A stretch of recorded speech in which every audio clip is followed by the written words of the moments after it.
The sapphire ring felt cold against Cordelia Ashworth's trembling fingers as Alexander Blackwood, Duke of Ravenshollow, slipped it onto her hand beneath the moonlit garden arbor. "I will wait for you," he whispered against her lips, his grey eyes burning with devotion. "No fortune, no family obligation, no force on earth will keep me from making you my Duchess."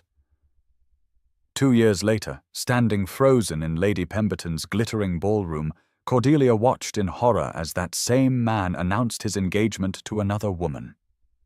The sapphire ring, still hidden beneath her glove, seemed to burn like a brand of betrayal as society's most eligible bachelor chose wealth over love, duty over desire, leaving her heart shattered and her faith in promises forever broken. The sapphire ring caught the moonlight as it rested in Alexander Blackwood's palm, its deep blue depths seeming to hold all the secrets of the night sky above Ashworth Manor's ancient gardens. Cordelia Ashworth stood before him. Her dark hair escaped from its careful arrangement during the evening's dancing, tendrils framing her face like spun silk in the silver light. At 18, she possessed a beauty that transcended mere physical perfection, her intelligent hazel eyes reflecting a depth of character that had captured his heart completely. The sounds of her birthday celebration drifted from the manor house behind them, where guests still whirled across the ballroom floor in blissful ignorance of the drama unfolding in the secluded rose arbor. Alexander's hands trembled slightly as he reached for hers, the weight of what he was about to do pressing upon his shoulders like a physical burden. He was Alexander Blackwood, 6th Duke of Ravenshollow, master of vast estates that stretched across 3 counties, yet in this moment he felt as uncertain as a schoolboy facing his first examination. Now please take a moment and subscribe to our channel and comment where you are watching from and what time is it. It is always fascinating to see where these stories get all around the world. Thank you. Cordelia's guardian, Edmund Ashworth, had made his disapproval abundantly clear during their brief, uncomfortable interview earlier that evening, his cold grey eyes reflecting the calculating nature that had made him one of London's most successful barristers. The man saw only Alexander's rumoured financial difficulties, not the depth of feeling that had grown between his ward and the Duke over the past year of careful courtship. What Edmund could not know, what no one could know, was the true extent of Alexander's predicament, the crushing weight of debts that threatened not only his own future, but the livelihoods of hundreds of families who depended upon his estates. Yet as Alexander looked into Cordelia's trusting face, saw the love that shone in her eyes like starlight, he pushed those dark thoughts aside and focused on this perfect moment that he would treasure for the rest of his days. "Cordelia," he whispered, his voice rough with emotion. "I have loved you since the moment I saw you reading Shakespearean sonnets beneath the old oak tree, completely absorbed in your book, while the rest of the world seemed to disappear around you. You looked up at me with such surprise, and I knew in that instant that my heart would never belong to another." She smiled, the expression transforming her already lovely face into something ethereal, and reached up to touch his cheek with her gloved hand. "And I knew that day that all the romantic poetry I had ever read paled in comparison to the reality of loving you," she replied softly, her voice carrying the musical quality that never failed to enchant him. "Your eyes held such gentleness, such strength, that I felt as though I could trust you with my very soul." He captured her hand and pressed it to his lips, tasting the saltiness of her skin through the thin silk of her gloves. "Cordelia, my darling, I know your uncle disapproves of our attachment, and I cannot blame him for his concern. A man in my position should be able to offer immediate security, a settled future without question or doubt. But I swear to you, on my honor as a gentleman and my love as a man, that I will wait for you, however long it takes to set my affairs in order, to prove myself worthy of your hand, I will wait. No other woman could ever compare to you, and I would rather live my entire life as a bachelor than settle for anything less than the love we share." The ring seemed to pulse with warmth as he slipped it onto her finger, his mother's sapphire surrounded by diamonds that had been in his family for 3 generations. "This belonged to my mother, and her mother before her," he said, his voice barely above a whisper. "It has always been meant for the woman who would be my duchess, and there has never been any doubt in my mind that woman is you." Cordelia stared down at the ring in wonder, turning her hand so that the gems caught the light and threw tiny rainbows across the garden wall. "Alexander, it is the most beautiful thing I have ever seen, but surely your uncle will object if he discovers you have given me such a valuable token." "Let him object," Alexander replied with sudden fierceness, pulling her closer until they stood mere inches apart. "I am of age, and while I respect his position as your guardian, I will not allow anyone to dictate matters of the heart. This ring is my promise to you, Cordelia, my pledge that whatever obstacles we may face, whatever time we must endure apart, my heart belongs to you alone." When she looked up at him, her eyes shining with unshed tears of joy, he could resist no longer and lowered his head to capture her lips with his. The kiss began gently, reverently, but as she responded with equal passion, it deepened into something that spoke of promises and desire, and a love that neither time nor distance could diminish. Her arms wound around his neck, and he held her as though she were the most precious thing in the world, which indeed she was to him. The scent of roses surrounded them, mingling with her delicate lavender perfume, creating a sensory memory that would haunt his dreams in the difficult months to come. When they finally broke apart, both breathing heavily, Alexander rested his forehead against hers and tried to memorize every detail of this perfect moment. "Whatever the future holds, remember this night. Remember this promise," he murmured against her hair. "You are my heart, Cordelia Ashworth, and nothing will ever change that." As they stood wrapped in each other's arms beneath the ancient arbor, where generations of lovers had pledged their devotion, neither could foresee the trials that lay ahead or the forces that would conspire to tear them apart. But in that moonlit garden, with the sapphire ring binding them together and their hearts beating in perfect synchronization, their love felt strong enough to conquer any obstacle, endure any separation, and triumph over any adversity that fate might place in their path. Winter's harsh grip had settled over London like an unwelcome guest who refused to depart, turning the bustling streets into treacherous pathways of ice and slush that made even the shortest journey an ordeal. In the elegant townhouse on Berkeley Square, Cordelia sat at her writing desk in the cramped morning room that served as her refuge from the cold disapproval of her Aunt Eugenia, Edmund's wife, whose sharp tongue and sharper eyes missed nothing that occurred beneath her roof.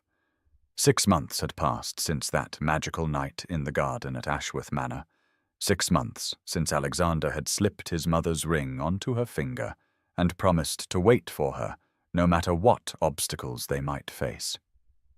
The sapphire now hung on a delicate chain beneath her modest mourning dress, hidden from her aunt's calculating gaze, but warm against her skin like a talisman of hope.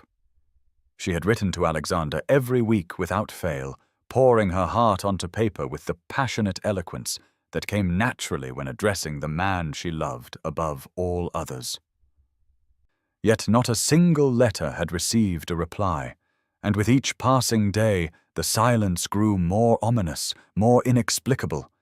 until doubt began to creep into her heart like frost creeping across a window pane.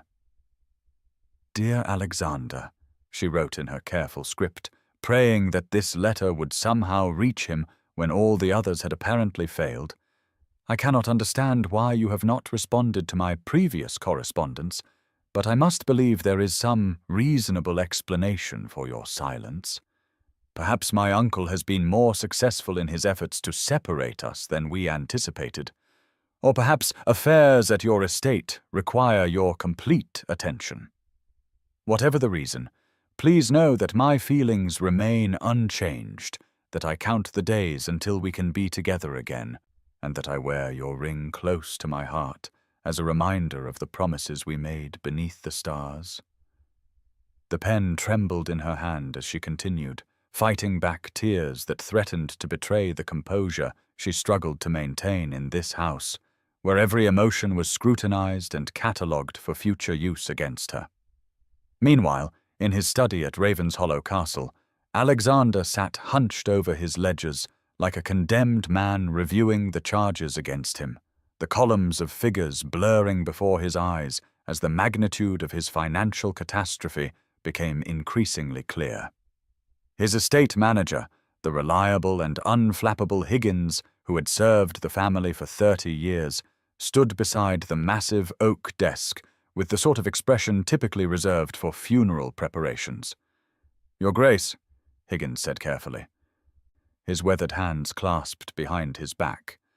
"I fear the situation has deteriorated beyond what we initially calculated. The creditors are demanding immediate payment of the outstanding loans, and without substantial capital injection within the next 3 months, we will be forced to begin selling off portions of the estate to satisfy our obligations. The tenant farmers, sir, they depend upon us for their very survival, and if we cannot maintain the properties, hundreds of families will face destitution." Alexander's head fell into his hands as the full weight of his inheritance pressed down upon him with crushing force. His father had been a brilliant man in many ways, but financial management had never been among his strengths, and the previous duke had borrowed heavily against future harvests that had failed due to successive years of poor weather and economic uncertainty. Now the sins of the father threatened to destroy not only the son but countless innocent people who had done nothing more than place their trust in the Blackwood name. "How much time do we have?" he asked without looking up, his voice barely audible in the vast room lined with portraits of his ancestors, who seemed to stare down at him with accusatory eyes. "A fortnight at most, before they begin legal proceedings," Higgins replied with evident reluctance. "There is, however, one possibility that Mr. Pemberton mentioned during his last visit. His daughter, Miss Seraphina Pemberton, is of marriageable age and possesses a dowry that would more than cover our immediate debts. Mr. Pemberton has indicated that he would be amenable to a union between your families, and indeed, he suggested that such an arrangement might benefit both parties considerably." The words hit Alexander like physical blows, each syllable a nail in the coffin of his dreams and hopes for the future. Seraphina Pemberton was undeniably beautiful in the classical sense, with golden hair and blue eyes that had made her the toast of several London seasons, but she was also cold and calculating in ways that reminded him uncomfortably of a porcelain doll, lovely to look upon but utterly lacking in warmth or genuine feeling. More importantly, she was not Cordelia, would never be Cordelia, could never inspire in him the depth of love and devotion that had transformed his entire understanding of what marriage could be. Yet as he sat in his study surrounded by the evidence of his family's financial ruin, Alexander began to comprehend the true impossibility of his situation.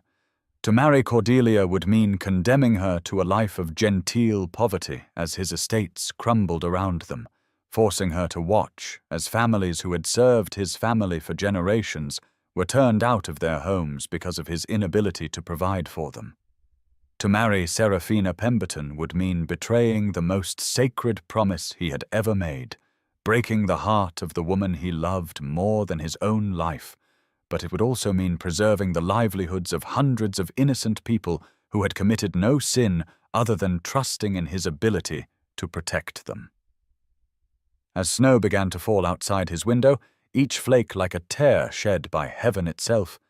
Alexander realized that honor sometimes demanded the ultimate sacrifice, and that loving someone truly might mean letting them go, even if it destroyed him in the process. The crystal chandeliers of Lady Pemberton's ballroom cast their brilliant light across the assembled cream of London society, each faceted jewel throwing rainbow patterns across silk gowns and polished dancing slippers as the evening's festivities reached their peak. Cordelia stood near the edge of the dance floor, her modest lavender silk gown a stark contrast to the magnificent displays of wealth and fashion that surrounded her. Yet she carried herself with the quiet dignity that had become her trademark during these torturous months in London under her aunt's cold supervision. The sapphire ring lay hidden beneath her gloves, its weight both a comfort and a torment as she maintained the pleasant expression that society demanded while her heart slowly withered from Alexander's inexplicable silence. She had attended this particular gathering with reluctance, knowing that Lady Pemberton's entertainments were always grand affairs where the most significant announcements of the season were made, but her aunt had insisted with the sort of steely determination that brooked no argument. The evening had proceeded much as expected, with the usual parade of eligible bachelors seeking dance partners and ambitious mothers positioning their daughters for advantageous matches, until Lady Pemberton herself took to the small dais at one end of the ballroom and raised her jeweled hand for silence. "Distinguished guests," Lady Pemberton announced in her carefully cultivated voice that carried the authority of one who had ruled London society for nearly 3 decades. "I have the honor to share with you the most delightful news that has blessed our family." Her smile was triumphant as she gestured toward the edge of the crowd where a magnificent figure emerged, tall and devastatingly handsome in his perfectly tailored evening clothes, his dark hair gleaming in the candlelight as he moved with the unconscious grace that had always marked him as different from ordinary men. "It is my great pleasure to announce the engagement of my beloved daughter, Miss Seraphina Pemberton, to His Grace, Alexander Blackwood, the Duke of Ravenshollow." The words struck Cordelia like physical blows, each syllable driving deeper into her heart until she felt as though she might collapse from the sheer impossibility of what she was hearing. Around her, the ballroom erupted into polite applause and excited murmurs as society processed this unexpected but undeniably brilliant match. Yet she remained frozen in place, watching in growing horror as Alexander stepped forward to accept the congratulations of the assembled guests. He looked magnificent and terrible, his face a mask of controlled composure that revealed nothing of his inner thoughts. Yet for one devastating moment, their eyes met across the crowded room, and she saw the raw anguish that he fought to conceal. Beside him stood Seraphina Pemberton, a vision in ice-blue silk that perfectly complemented her golden hair and porcelain complexion, her smile radiating satisfaction as she acknowledged the praise and envy of her peers. There was something calculating in those perfect blue eyes as they swept the crowd, and when they found Cordelia standing like a statue amid the swirling celebration, Seraphina's smile deepened with unmistakable malice. This was no coincidence, no sudden decision made in the heat of passion or the urgency of practical necessity, but a carefully orchestrated revelation designed to cause maximum pain and humiliation. The beautiful Miss Pemberton had known exactly who would be present tonight, had planned this moment with the precision of a military campaign,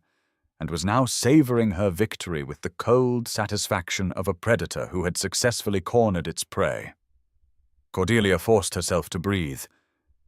to maintain the serene expression that had become second nature during her months of social exile, even as her world crumbled around her with each passing second.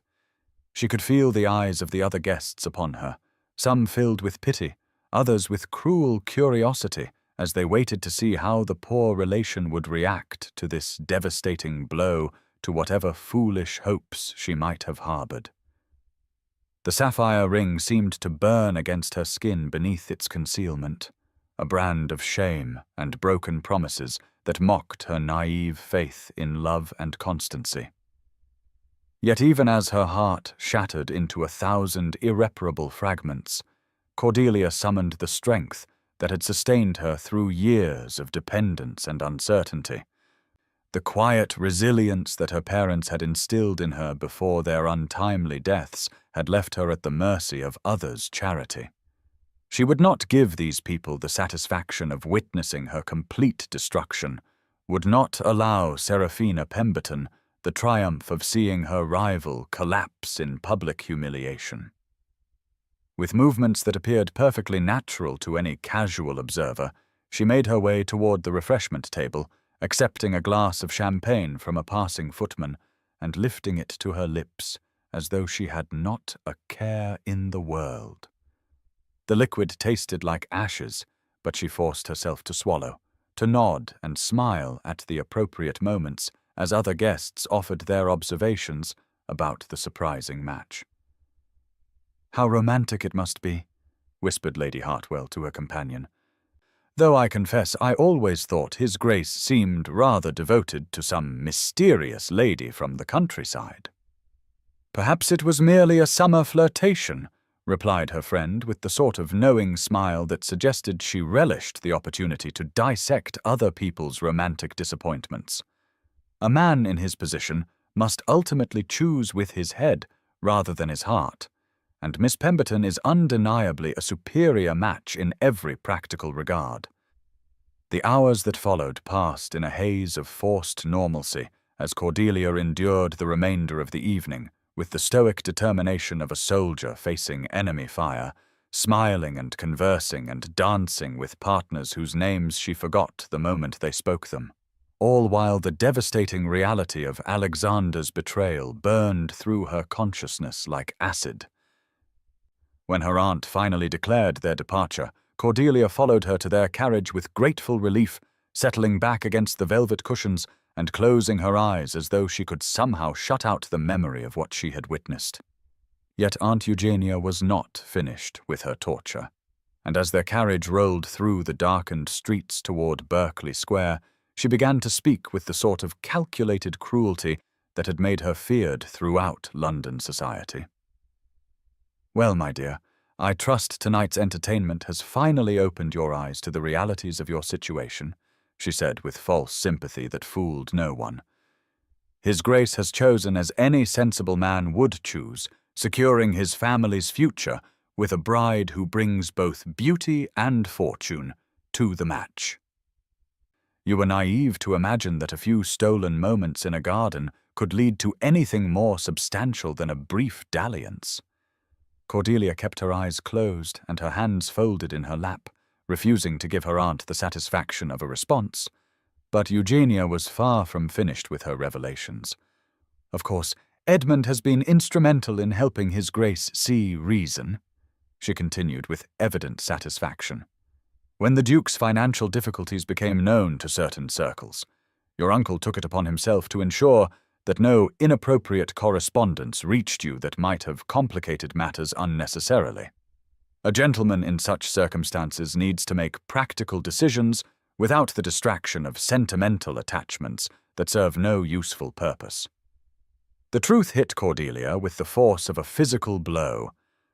and her eyes flew open as she stared at her aunt in growing comprehension. Edmund had intercepted her letters, had deliberately prevented any communication between herself and Alexander, had orchestrated this entire separation with the cold precision that had made him so successful in legal matters. Every week she had poured her heart onto paper. Every day she had waited for some word that would explain his silence, and all the while her own guardian had been systematically destroying any chance of reconciliation or understanding. Yet even this devastating revelation paled beside the greater truth that now blazed through her consciousness with blinding clarity. Alexander had chosen to marry another woman, had broken his sacred promise and betrayed the love they had shared, had proven that her uncle's cynical assessment of masculine nature was entirely accurate. No amount of interference could have forced him to abandon her if his devotion had been genuine. No external pressure could have overcome true love if it had ever really existed. She had been nothing more than an amusing diversion, a romantic fantasy that he had abandoned the moment practical considerations demanded his attention, and she had been fool enough to believe in promises that meant nothing to the man who made them. By the time their carriage reached Berkeley Square, Cordelia had made a decision that would reshape the entire course of her future, a resolution born from the ashes of her shattered dreams and tempered by the bitter wisdom that came from complete disillusionment. She would never again place her happiness in another person's hands, would never again allow herself to be vulnerable to the casual cruelty of those who viewed love as a luxury they could afford to discard when more pressing matters demanded their attention.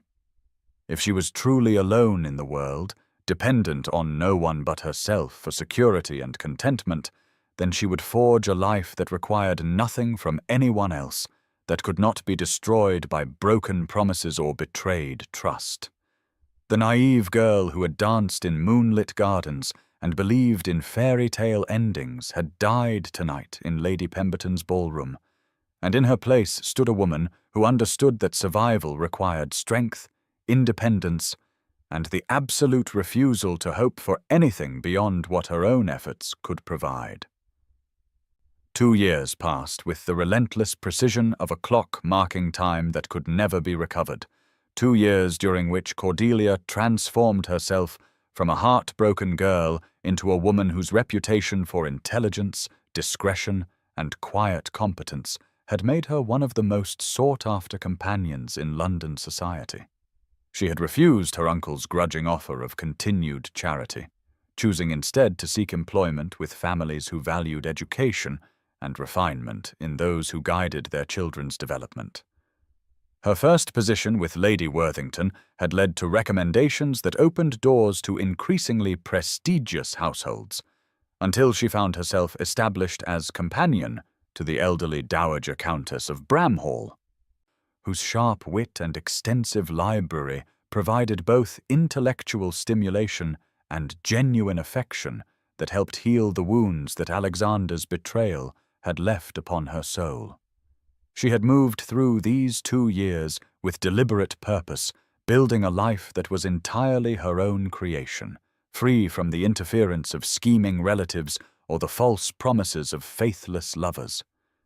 Her modest but comfortable apartments in a respectable boarding house provided the independence she craved, while her work offered both financial security and the satisfaction of knowing that her efforts made a meaningful difference in the lives of those she served. The sapphire ring had long since been sold to provide the initial capital for her new life, though the memory of the promises it had represented remained buried deep in her heart like a splinter that time had never quite managed to dislodge. She rarely thought of Alexander Blackwood anymore, or told herself that she rarely thought of him, though sometimes in the quiet hours before dawn she wondered whether he had found happiness in his marriage to the beautiful Miss Pemberton, whether he ever remembered the girl who had loved him with such foolish devotion, whether the practical considerations that had driven his choice had proven sufficient to sustain him through the years of compromise and calculation that such unions required. Meanwhile, at Ravenshollow Castle,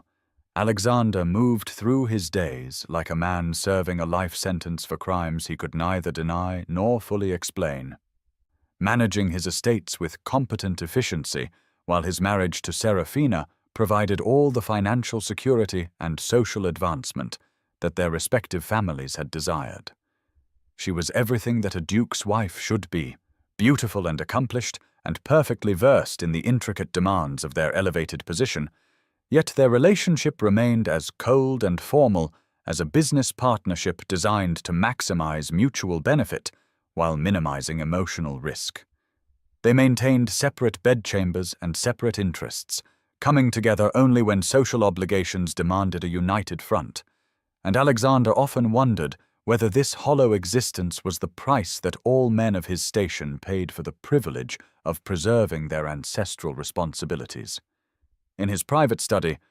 hidden in a locked drawer that Serafina never troubled to examine, he kept the few letters from Cordelia that had somehow escaped Edmund's interference, along with a small portrait that he had commissioned during those golden weeks when their love had seemed capable of conquering any obstacle.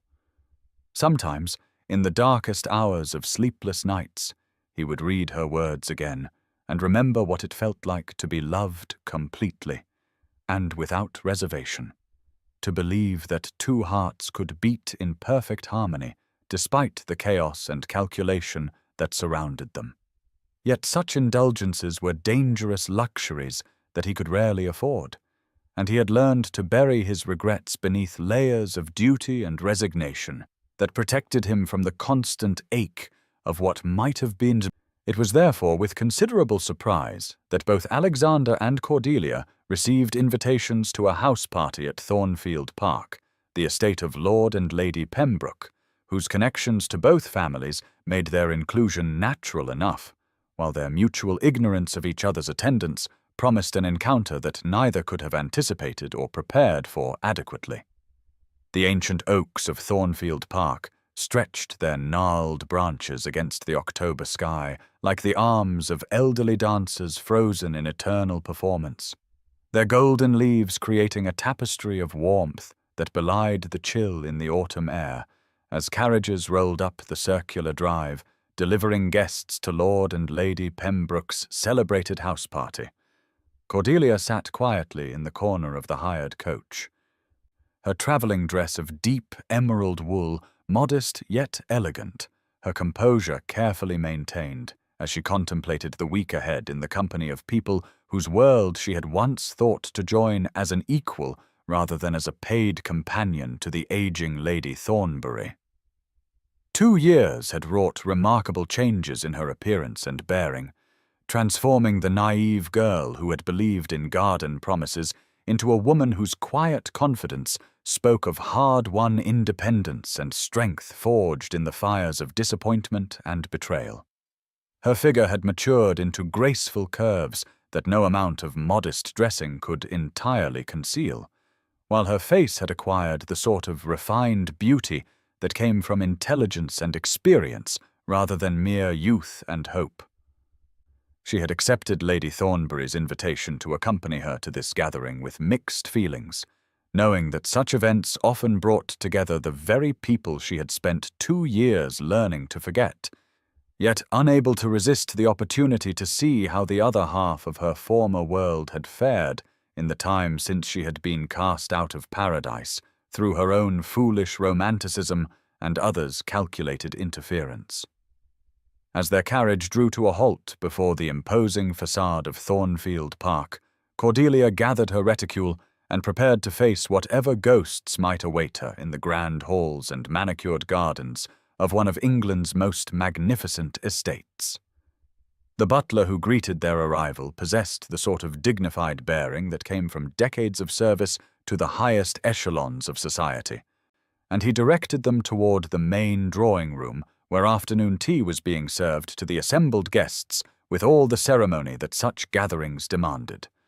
Cordelia followed Lady Thornbury into the elegant chamber, her eyes automatically cataloguing the faces of people she recognized from her brief season in London, while carefully maintaining the pleasant expression that had become second nature during her years as a paid companion. It was then, as she turned to accept a cup of tea from a passing footman, that she saw him standing near the tall windows that overlooked the formal gardens, his tall frame silhouetted against the afternoon light in a way that made her breath catch in her throat, despite all her careful preparation for this possibility. Alexander looked exactly as she remembered, yet utterly transformed. His dark hair, perhaps slightly longer than fashion dictated, his shoulders broader than they had been in his youth, his face marked by lines of experience and perhaps suffering that had not been there during those golden weeks when she had believed their love could overcome any obstacle the world might place in their path. He wore his evening dress with the unconscious elegance that had always distinguished him from other men, yet there was something in his bearing that spoke of weariness, of battles fought and won at costs that might have proven too dear to calculate. Beside him stood his wife, the former Miss Pemberton, now Her Grace the Duchess of Ravenshollow, resplendent in silk and diamonds that proclaimed her status as one of the most envied women in England. Her golden beauty undimmed by 2 years of marriage, and her smile as perfectly calculated as ever as she held court among the other ladies of their circle. The moment Alexander's eyes found Cordelia across the crowded room, the carefully controlled mask he had perfected during these years of public performance slipped just enough to reveal the shock and something deeper, more complex, that flashed through his dark gaze before he mastered himself once again. For an instant that seemed to stretch into eternity, they simply stared at one another across the space that separated them. Two people who had once shared dreams and promises and passion beyond description, now divided by circumstances that had proven stronger than love, and choices that could never be undone, regardless of regret or longing. The moment shattered when Seraphina followed her husband's gaze, and her own eyes narrowed with immediate recognition and calculation, her beautiful face hardening into lines of displeasure as she realized that her comfortable world was about to be disrupted by the presence of the one woman who had ever possessed Alexander's heart completely and without reservation. "My dear Duchess," Lady Thornbury was saying as she approached their small group with Cordelia in tow, "how lovely you look this afternoon. And Your Grace, I trust you remember my companion, Miss Ashworth, whom I believe you encountered during your engagement season some years ago." The introduction was performed with the sort of casual social grace that revealed nothing of the emotional earthquake occurring beneath the polite surface. Yet Alexander's slight bow and murmured acknowledgement carried undertones that only Cordelia could interpret, while her own curtsy and cool response gave no hint of the turmoil raging in her breast as she found herself face to face with the man who had shattered her faith in love and constancy. "I trust you have been well, Miss Ashworth," Alexander said, his voice carefully modulated to reveal nothing inappropriate, while his eyes searched her face with an intensity that made her pulse quicken, despite all her efforts to remain unmoved by his presence. "Indeed, Your Grace, I have found great satisfaction in my current situation," Cordelia replied, with the sort of dignified composure that proclaimed her independence more clearly than any amount of defiance could have managed, "and I hope your own circumstances have proved equally agreeable." The conversation continued along these painfully proper lines for several more minutes, each word chosen with exquisite care to convey nothing that might be construed as improper, while dancing around the enormous emotional chasm that yawned between them like a wound that had never properly healed. During the days that followed, Cordelia moved through the elaborate social rituals of the house party with the grace and competence that had made her such a valued companion. Yet she found herself constantly aware of Alexander's presence in ways that both frustrated and disturbed her carefully constructed equanimity. He seemed to appear wherever she walked in the gardens, lingered near whatever drawing room she occupied with Lady Thornbury, and managed to position himself within hearing distance whenever she engaged in conversation with other guests, though he made no overt attempt to approach her privately or force unwelcome encounters upon her notice. It was through these overheard conversations that she began to piece together fragments of information that cast her own experiences in an entirely different light, whispered comments about the Duke's financial difficulties during his engagement period, speculation about family pressures and obligations that had influenced his choice of bride, hints about the sort of debts and responsibilities that could drive even the most devoted lover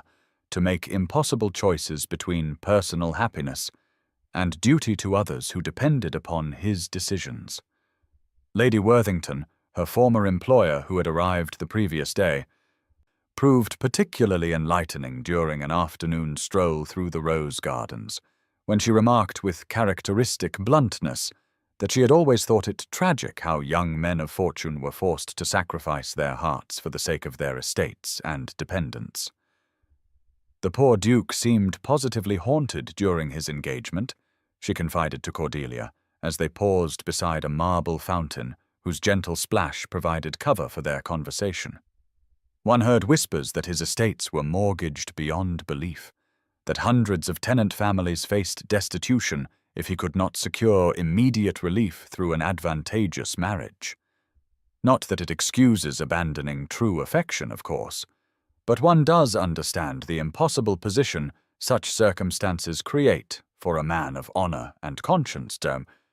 These revelations stirred emotions in Cordelia that she had thought safely buried beneath layers of resignation and hard-won independence, forcing her to reconsider the narrative of betrayal and abandonment that she had constructed to explain Alexander's behavior during those agonizing months of silence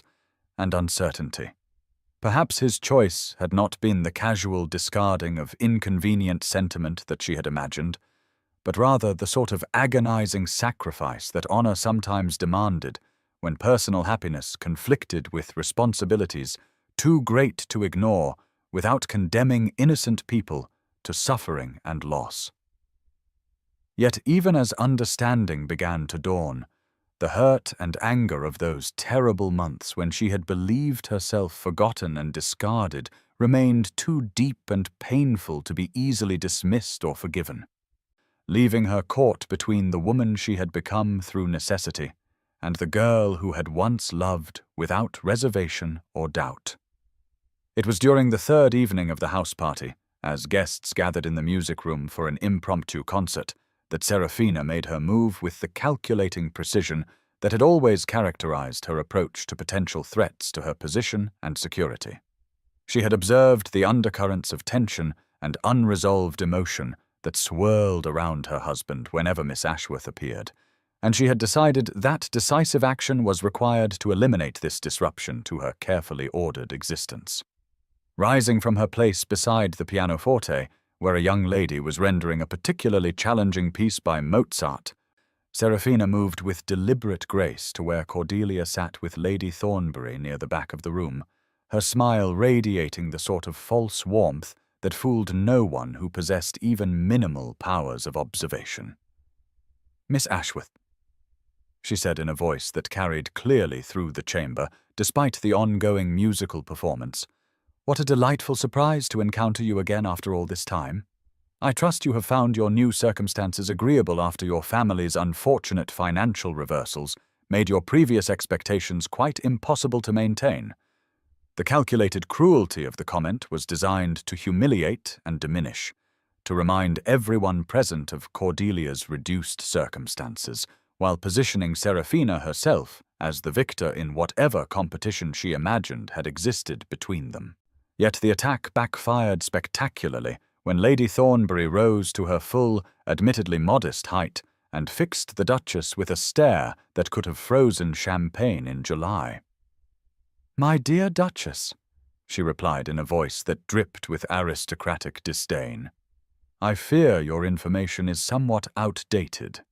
Miss Ashworth's circumstances are entirely comfortable, and her position in my household reflects her exceptional qualifications rather than any sort of charitable accommodation. Indeed, I consider myself fortunate to have secured the services of someone whose intelligence and discretion are so highly valued throughout London society." The rebuke was delivered with such icy precision that several nearby guests turned to witness the exchange, and Serafina found herself in the uncomfortable position of having revealed her own petty motivations while accomplishing nothing except to demonstrate her lack of breeding and consideration for others. The storm that swept across the countryside on the fourth evening of the house party arrived with the sort of dramatic intensity that poets might have invented to serve as backdrop for momentous encounters and revelations that could not be delayed or avoided any longer. Cordelia had sought refuge in Lord Pembroke's extensive library, hoping to find solitude among the leather-bound volumes that lined the walls from floor to ceiling, in a testament to generations of scholarly interests and literary appreciation. The room was her favorite retreat during these difficult days. offering both intellectual stimulation and emotional sanctuary from the constant tension of navigating social situations where every word carried multiple meanings and every glance held potential for misinterpretation or painful recognition. She was absorbed in a particularly engaging treatise on botanical illustrations, when the first rumbles of thunder announced the approaching tempest, followed shortly by rain that began as gentle pattering against the tall windows and quickly escalated into the sort of downpour that made travel impossible and trapped everyone within whatever shelter they had managed to find. It was then that Alexander appeared in the library doorway.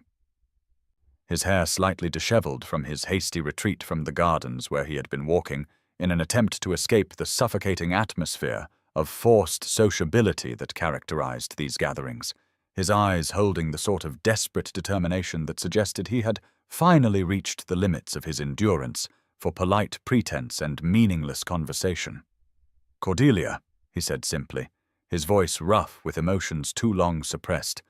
"we must talk." The inevitability of this moment had been building since her arrival at Thornfield Park, yet now that it had arrived, she found herself torn between the desire to hear his explanations and the fear that understanding might prove more painful than ignorance had been. "Please," she replied quietly, setting aside her book and rising to face him with as much dignity as she could summon. "I think enough has been said between us already, and nothing can be gained by rehashing circumstances that are long past changing. You believe I abandoned you callously, that I broke my promise for reasons of convenience or ambition," he said, moving closer despite her obvious reluctance to engage in this conversation. "You think that I chose wealth and position over the love we shared, that I discarded you like an inconvenient obligation when better prospects presented themselves. But you are wrong, Cordelia, so utterly wrong that it breaks my heart to know you have carried that burden of betrayal all these years when the truth is far more complex and infinitely more painful." The sincerity in his voice was unmistakable, and despite all her careful defenses, she found herself listening as he continued with words that seemed to pour from his soul like water from a broken dam. "When I promised to wait for you, I meant every word with every fiber of my being. But I did not know then the true extent of my family's debts, or the number of people whose livelihoods depended upon decisions I would be forced to make. 500 tenant farmers and their families, Cordelia, people who had served my family faithfully for generations, faced starvation and homelessness if I could not secure immediate financial relief. To marry you would have meant condemning all of them to suffer for my happiness, while marriage to Serafina provided not only the dowry needed to preserve their homes and employment, but also the political connections necessary to rebuild what my father's poor judgment had nearly destroyed. I had to choose between my heart and my honor, between personal joy and duty to those who trusted me to protect them. And I chose duty, though it nearly destroyed me to do so."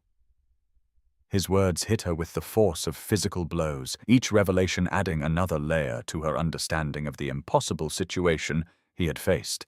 Yet the hurt of those terrible months when she had believed herself abandoned remained too deep to be easily healed by explanations,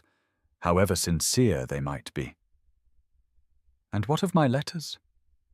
she asked, her voice barely above a whisper. "What of the promises you made me to communicate, to explain, to trust me with the truth instead of leaving me to wonder and hope and eventually despair?" "What letters?"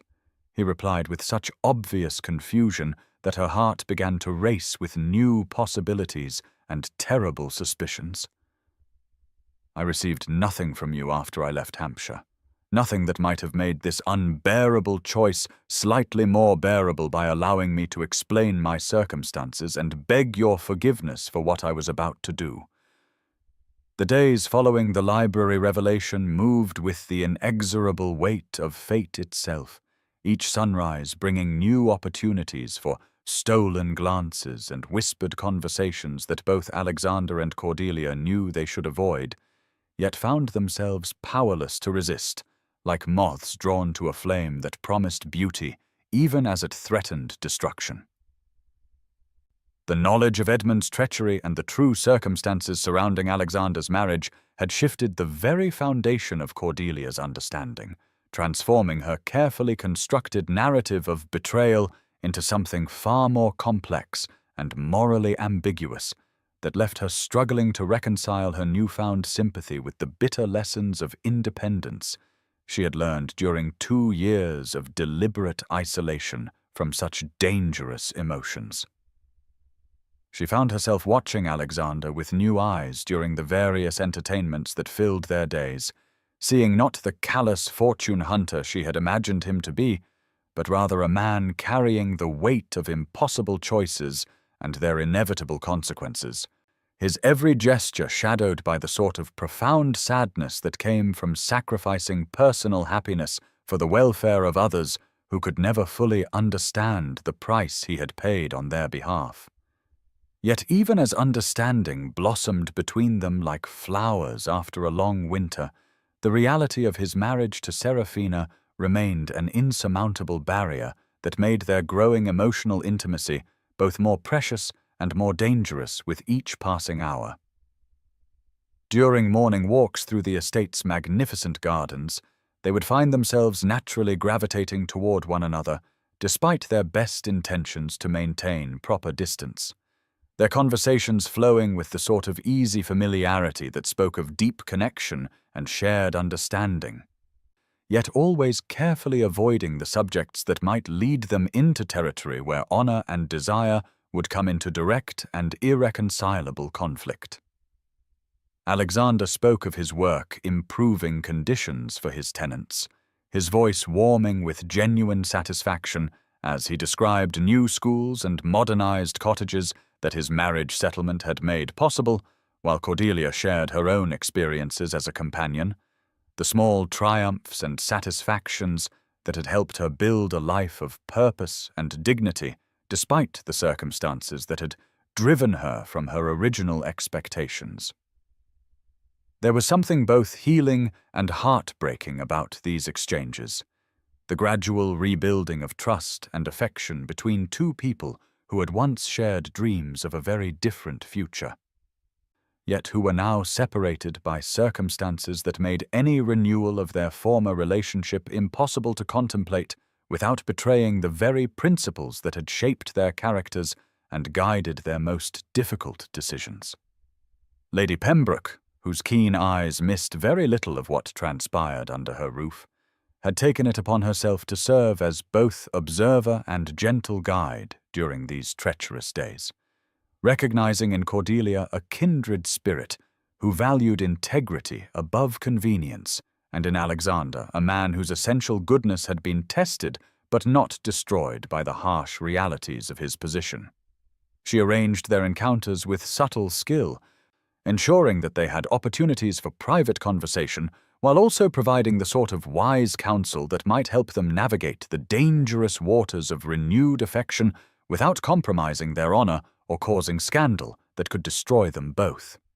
"My dear child," she said to Cordelia one afternoon as they sat in her private sitting room overlooking the rose garden where Alexander could be seen walking with obvious restlessness, "I have observed the world long enough to know that the heart rarely consults with the mind before making its choices. Yet I have also learned that true happiness cannot be built upon the foundation of others' pain, no matter how justified our own feelings might seem."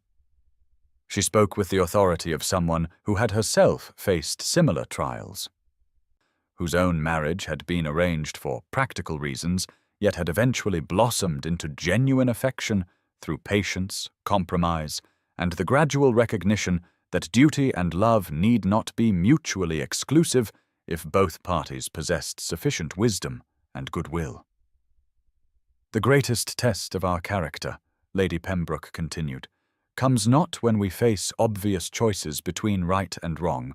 but when we must choose between competing claims upon our loyalty, between personal happiness and the welfare of others who trust us to consider their needs alongside our own. Yet even as these wise words resonated in Cordelia's mind, she found herself increasingly drawn into moments of dangerous intimacy with Alexander that tested her resolve and challenged every principle she had used to rebuild her life after their separation. The crisis that had been building beneath the surface of polite social interaction finally erupted on the 7th evening of the house party, when the combination of autumn rain and forced proximity created conditions that neither Alexander nor Cordelia possessed sufficient willpower to resist without outside intervention. They had been in the conservatory, examining Lady Pembroke's prized collection of exotic orchids while discussing the botanical illustrations that had first brought them together in the Ravens Hollow Library years earlier, their conversation gradually shifting from scholarly observations to more personal reflections about the dreams and disappointments that had shaped their separate journeys during the years of their separation. The enclosed space filled with tropical warmth and the intoxicating perfume of rare blooms created an atmosphere of intimacy that made the outside world seem very far away, while the gentle patter of rain against the glass walls provided the sort of romantic backdrop that poets might have designed to encourage lovers to forget all considerations beyond their immediate desire to reclaim what they had lost. Alexander stood very close to her as she bent to examine a particularly exquisite specimen, close enough that she could feel the warmth radiating from his body and catch the familiar scent of his cologne that brought back vivid memories of those stolen moments in summer gardens when their love had seemed capable of conquering any obstacle the world might place in their path. When she straightened and turned to face him, she found herself trapped between his tall frame and the wooden display table, her breath catching as she realized that the careful distance they had maintained was no longer possible to preserve. "Cordelia," he whispered, his voice rough with longing suppressed too long. "I know I have no right to speak of what still burns in my heart, yet I cannot continue this pretense that you mean nothing to me, that seeing you again has not awakened everything I thought I had successfully buried beneath layers of duty and resignation." His hand rose to cup her cheek with the sort of reverent tenderness that spoke of love too deep to be destroyed by time or circumstance, and for a moment that seemed to stretch into infinity, she allowed herself to lean into his touch, to close her eyes and remember what it felt like to be cherished completely and without reservation. The kiss that followed was inevitable as sunrise, yet it carried within it all the desperate passion of two souls who had been separated by forces beyond their control and who now found themselves offered one precious moment of reunion before honor demanded that they step back from the precipice that yawned before them. Yet even as her body responded to his embrace with an intensity that frightened her, Cordelia's mind remained clear enough to recognize the destruction that would follow if they allowed passion to overcome the principles that had sustained them both through years of loneliness and sacrifice. "Alexander," she whispered against his lips, stepping back with every ounce of strength she possessed, "we cannot do this. Not while you are married, not while such actions would make us the sort of people who place their own desires above all other considerations. I will not be the woman who destroys a marriage, regardless of whether that marriage was chosen for love or duty. And I will not ask you to become a man who breaks sacred vows for the sake of reclaiming what we have lost." Her words carried the weight of absolute conviction, yet they also revealed the depth of her own internal struggle, the battle between desire and integrity that left her trembling with the effort of choosing the harder path, when the easier one promised such immediate relief from years of emotional starvation. Alexander stepped back as though she had struck him, his face a mask of pain and admiration as he recognized both the wisdom of her words and the strength of character that enabled her to speak them even when doing so clearly cost her everything she had ever wanted. "You are right, of course," he said quietly, his voice heavy with resignation and something that might have been relief. "You are everything I remembered and more. Everything I have missed during these terrible years. Yet you are also far too good to compromise your principles for my sake, just as I must be strong enough to honor my commitments even when they feel like chains that bind me to a life I never wanted." They stood facing each other in the perfumed air of the conservatory, two people who loved each other with a depth and constancy that few couples ever experienced, yet who were mature enough to recognize that love alone was not sufficient justification for actions that would destroy innocent people and betray the very values that had made them worthy of such devotion in the first place. It was then that Serafina chose to make her entrance, her timing so perfectly calculated that it seemed almost supernatural in its precision, her beautiful face composed in lines of wounded dignity that would have been convincing to anyone who had not observed her carefully orchestrated manipulations during the preceding days. She stood in the doorway of the conservatory like an avenging angel, her silk evening gown rustling with each breath as she surveyed the scene before her with eyes that missed no detail of their obvious emotional turmoil and reluctant separation. "How touching," she said in a voice that carried just the right note of pained surprise to suggest innocence betrayed rather than suspicion confirmed. "To discover my husband renewing his acquaintance with old friends in such an intimate setting while I search for him throughout the house like a wife concerned for his whereabouts." The accusation was subtle enough to avoid direct confrontation, while clear enough to plant seeds of scandal in the minds of anyone who might overhear, yet Cordelia faced it with the sort of quiet dignity that had become her trademark during years of navigating situations where her reputation depended upon her ability to rise above the petty machinations of those who sought to diminish her. "Your Grace," she replied with a slight curtsy that acknowledged rank while refusing to show any sign of guilt or embarrassment. His Grace was kind enough to share his knowledge of botanical illustration techniques, a subject in which I have maintained scholarly interest since my youth. I trust you will forgive us for becoming so absorbed in academic discussion that we failed to notice the lateness of the hour." The response was perfectly crafted to deflect suspicion, while providing a plausible explanation for their private meeting. Yet Serafina was far from finished with her campaign to eliminate what she perceived as a threat to her position and security. Indeed, she continued with a smile that never reached her eyes, how fortunate for His Grace to encounter someone who shares his intellectual pursuits, though I confess I had not realized that botanical studies required such close physical proximity or generated such obvious emotional intensity. I do hope that Lady Pembroke's other guests have not been subjected to similar displays of scholarly enthusiasm. The insult was delivered with such elegant venom that it took several seconds for its full impact to register, yet when it did, Cordelia felt the familiar surge of strength that had sustained her through every crisis she had faced since losing her parents and her original place in society. "I fear your Grace may be allowing anxiety about your husband's welfare to color your interpretation of an innocent encounter," she replied, with the sort of calm authority that came from absolute confidence in her own integrity,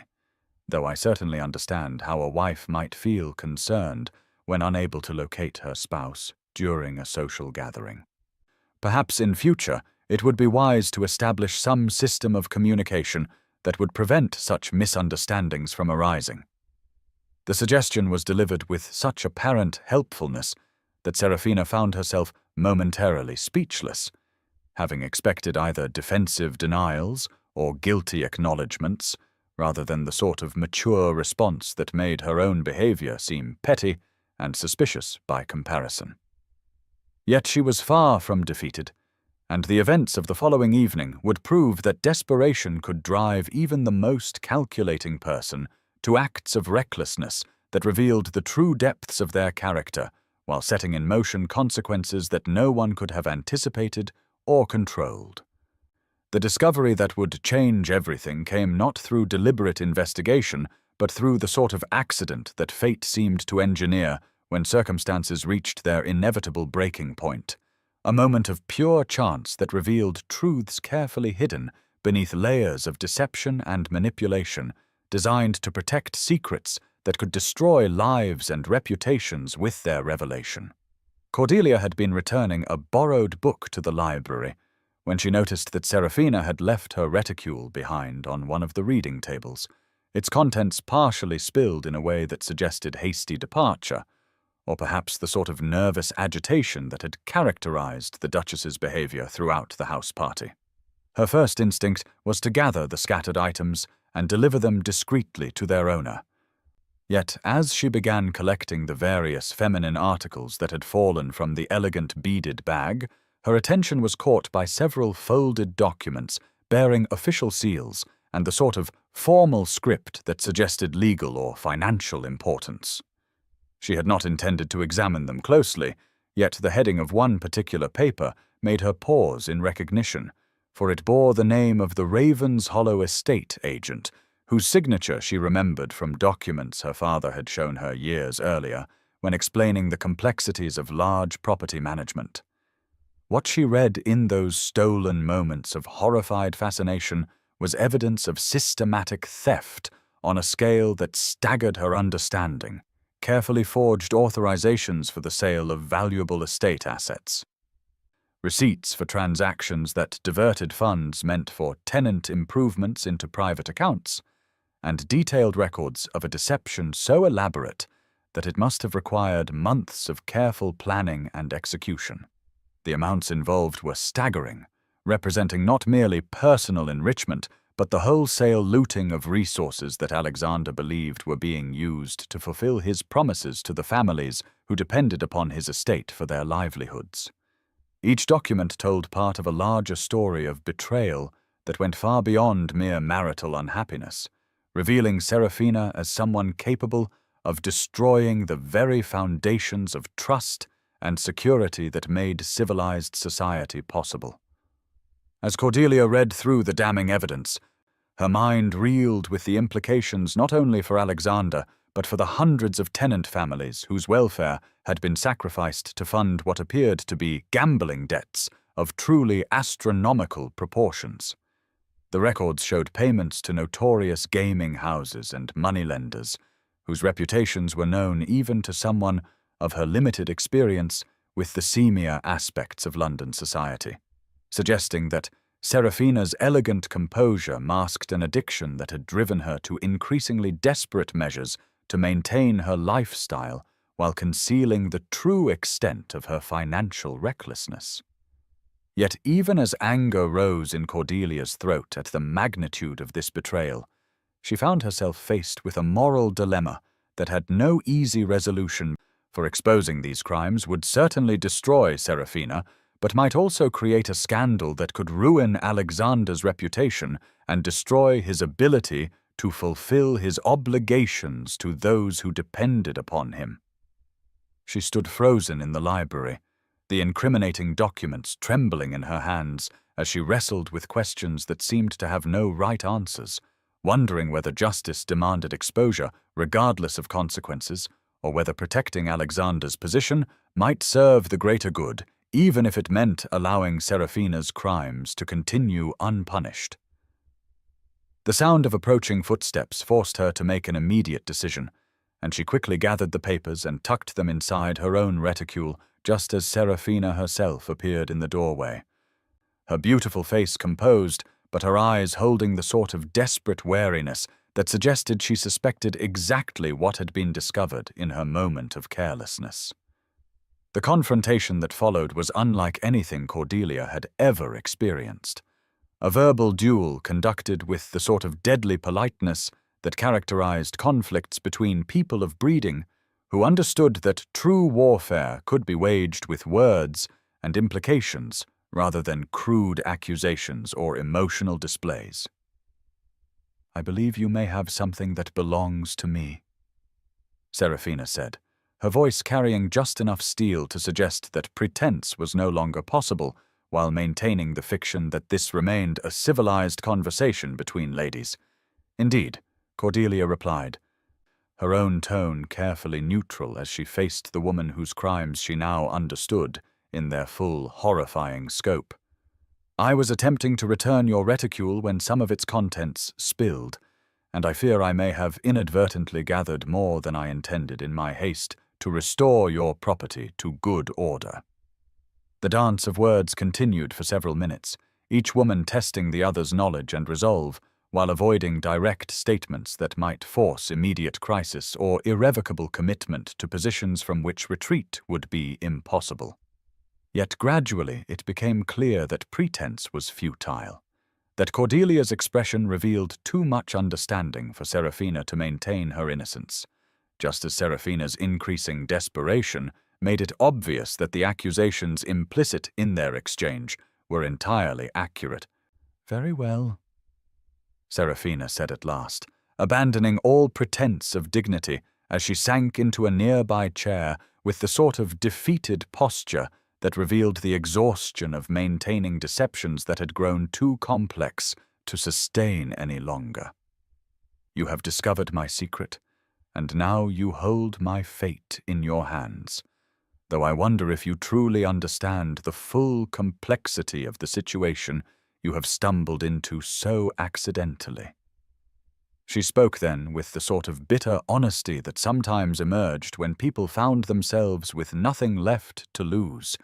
revealing the depth of her gambling addiction and the desperation that had driven her to increasingly bold thefts from the very estate that her marriage was supposed to protect and restore.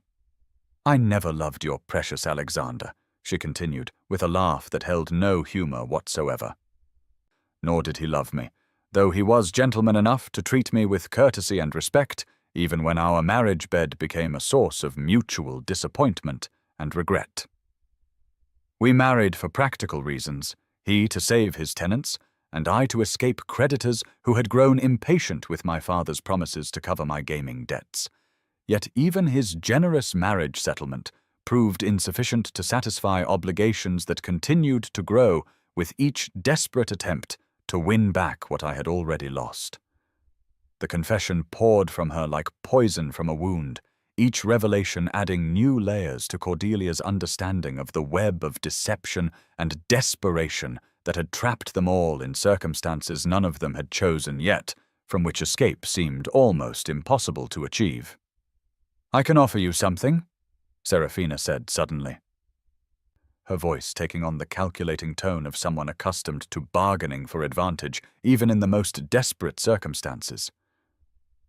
"Alexander believes himself bound by honor to remain married to me. Yet I care nothing for the sanctity of vows that were never more than business arrangements designed to serve purposes they have utterly failed to achieve. Give me those documents and enough money to disappear permanently from England, and I will provide you with evidence that our marriage was invalid from the beginning, that certain legal requirements were deliberately overlooked in our haste to complete the ceremony before creditors could interfere with the settlement arrangements." The proposition was delivered with the sort of matter-of-fact directness that suggested Serafina viewed marriage, theft, and abandonment as merely different strategies in a larger game where personal survival trumped all other considerations. "You would be free to pursue your happiness with Alexander, while I would be free to seek my fortune in places where English law cannot reach me, and past mistakes might be forgotten in favor of new opportunities for both success and failure." Yet even as the offer hung between them like forbidden fruit, Cordelia found herself facing the most fundamental test of character she had ever encountered, forced to choose between personal happiness, purchased through complicity with crime, and the sort of principled action that might destroy her own chances for joy, while protecting innocent people from continued victimization. The decision that would determine not only her own fate, but the futures of everyone touched by this web of deception and betrayal came to Cordelia with the sort of clarity that sometimes emerged from moral crisis, cutting through complexity and self-interest to reveal the single path that honor demanded regardless of personal cost or consequence. She looked at Serafina with something approaching pity, seeing not the elegant duchess whose beauty and position had once seemed so enviable, but rather a woman whose choices had gradually stripped away everything valuable about her character until only calculating desperation remained. "I cannot accept your offer," she said quietly, her voice steady despite the magnitude of what she was rejecting, "not because I do not long for the happiness you promise, but because purchasing that happiness through silence about crimes that harm innocent people would make me complicit in evil that I cannot rationalize or excuse regardless of personal benefit." The refusal hit Serafina like a physical blow, her face registering first disbelief, then rage, as she realized that her carefully constructed escape plan was crumbling before her eyes. "You little fool," she hissed, abandoning all pretense of aristocratic composure as desperation overcame breeding and calculation gave way to raw fury. "Do you not understand that exposing me will destroy Alexander as surely as it destroys me? That the scandal will make it impossible for him to maintain the social connections necessary to protect his tenants and preserve his estate on?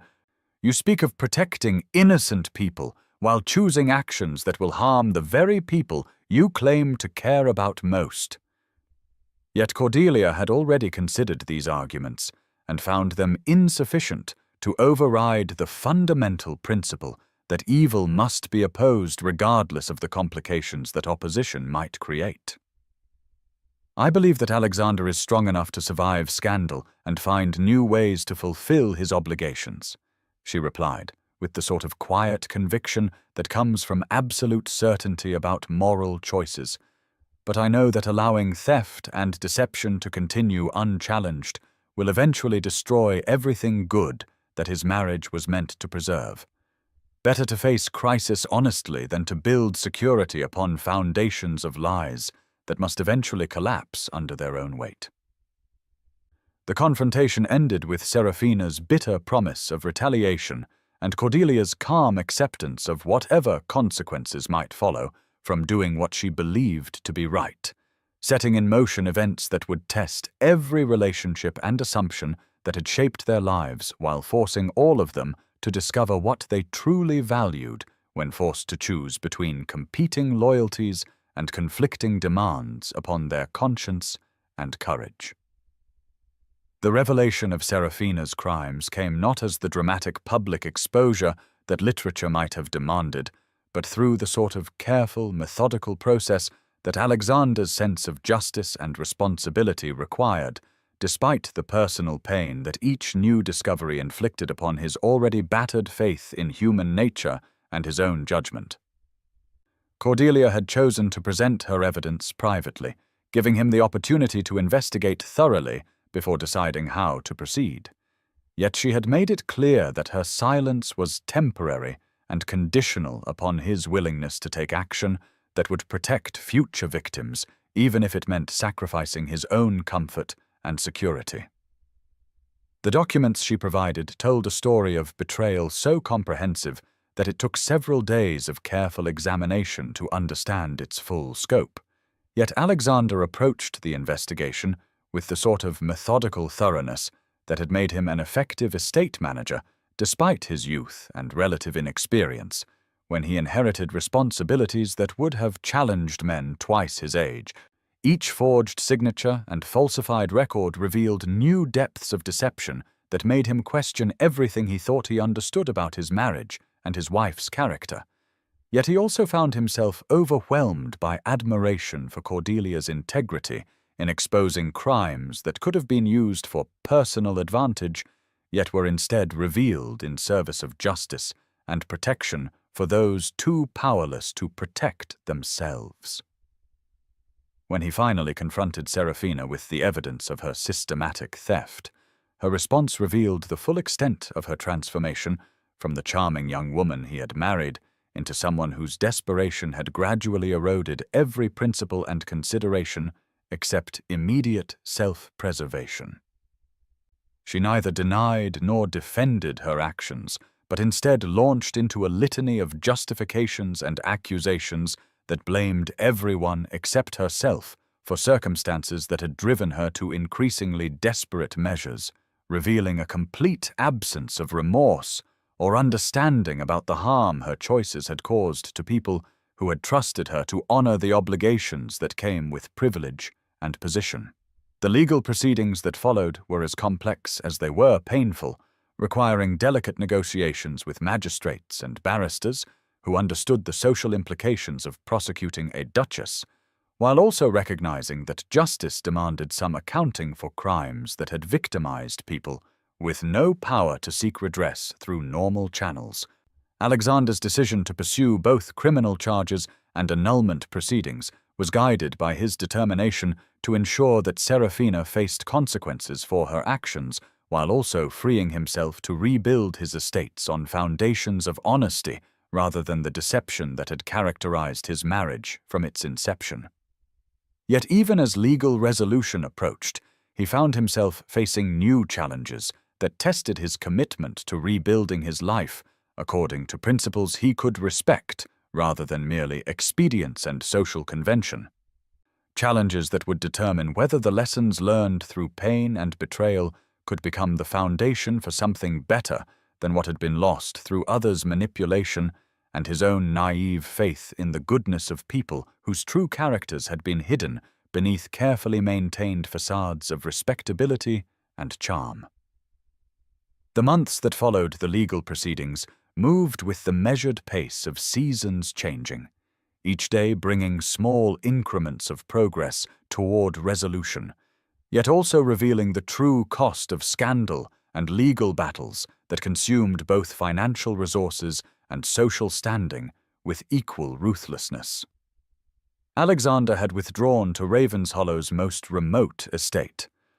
a modest manor house in Northumberland that offered both practical refuge from London gossip and symbolic return to the simple country life that had shaped his earliest understanding of duty and responsibility before marriage and social obligation had complicated his world with layers of deception and compromise. The work of rebuilding began not with grand gestures or dramatic reforms, but with the patient daily labor of a man determined to restore not only his property but his character, spending long hours in tenant cottages listening to stories of hardship and need that his wife's theft had created, while carefully documenting every missing resource and stolen opportunity that would need to be replaced through honest effort rather than convenient marriage settlements. His hands, once soft with aristocratic privilege, grew calloused from physical labor as he worked alongside his tenants to repair buildings and clear fields, finding in manual work a kind of redemption that no amount of social restoration could have provided. The transformation was both physical and spiritual, stripping away the artificial refinements of London society to reveal the fundamental character that had been buried beneath years of obligation and compromise. Yet it was also profoundly lonely work that left him aching not only for Cordelia's presence, but for the chance to share with her the insights and discoveries that emerged from this process of deliberate rebuilding. Each evening found him writing letters that he rarely sent, pouring onto paper the thoughts and feelings that had no other outlet, describing the small victories and setbacks that marked his progress toward becoming the man he had always intended to be, before circumstances forced him into choices that betrayed his deepest values. Meanwhile, Cordelia had accepted a position with a family in the Scottish Highlands, removing herself so completely from the world they had shared that even the most determined gossips eventually found other scandals to occupy their attention and malicious speculation. The MacLeod family proved both demanding and rewarding employers, their 3 young daughters requiring not only traditional academic instruction, but the sort of patient guidance that helped them navigate the complex transition from childhood to young womanhood, in a world that offered limited opportunities for female independence and self-determination. She found unexpected satisfaction in this work, discovering talents for teaching and mentoring that had been dormant during her years as a mere companion, yet she also struggled with the isolation that came from hiding her true education and background behind the modest persona expected of a governess, in a household that valued discretion above brilliance. The Highland landscape provided both beauty and metaphor for her own internal journey, its wild grandeur serving as daily reminder that strength could emerge from the most challenging circumstances if one possessed sufficient courage to embrace change rather than merely endure it. Her letters to Lady Thornbury, who maintained their correspondence despite the potential social cost, became lifelines to a world beyond the narrow confines of her current existence. Yet she carefully avoided any mention of Alexander or the events that had driven her to this exile, focusing instead on small observations about her students' progress and the unexpected joys of helping young minds discover their own potential for growth and achievement. It was during the long winter evenings, when snow fell steadily outside her small sitting-room window and the MacLeod daughters were safely tucked into their beds after yet another day of lessons and supervised recreation, that Cordelia found herself confronting the fundamental questions about her future that she had been avoiding since fleeing London and its painful associations. Lady Thornbury's letters brought occasional news of Alexander's progress in restoring his estate and reputation, carefully neutral reports that revealed nothing of his personal feelings, yet suggested that he was finding both purpose and satisfaction in the honest labor of rebuilding what others had destroyed through their greed and deception. These glimpses into his new life stirred emotions that she had thought safely buried beneath layers of practical necessity and determined independence, yet she refused to allow herself the luxury of hoping for any outcome beyond the quiet satisfaction of knowing that he was healing from the betrayals that had shaped their separation. When spring arrived in the Highlands, with its promise of renewal and fresh beginnings, she received an unexpected letter from her former employer's solicitor informing her that Lady Worthington had died peacefully in her sleep and had chosen to remember Cordelia's faithful service with a bequest that, while modest by aristocratic standards, represented more money than she had ever imagined possessing in her own right. The inheritance was accompanied by a personal note from Lady Worthington herself, written during her final illness, expressing gratitude for Cordelia's companionship and wisdom during the difficult years following her husband's death, and urging her to use the money in whatever way would bring her the greatest happiness and fulfillment. The letter concluded with observations about the nature of love and duty that revealed Lady Worthington's awareness of the sacrifices Cordelia had made and her hope that better times lay ahead for someone whose character had been tested by adversity, yet remained uncompromised by the temptations that destroyed lesser people. As Cordelia sat in her modest room reading these words of encouragement and remembrance, she found herself facing a choice that would determine not only her own future, but potentially Alexander's as well. For Lady Thornbury's most recent letter had mentioned in passing that the legal costs of the annulment proceedings and the need to repay Seraphina's stolen funds had left him facing the very financial crisis that his marriage had been intended to prevent. The irony was not lost on her that she now possessed the means to help him save his estate and fulfill his obligations to his tenants, yet doing so would require the sort of anonymous generosity that expected no recognition or gratitude in return, a gesture that would prove her love through sacrifice rather than through any hope of personal gain or eventual reunion. The decision to help Alexander came not through dramatic internal struggle,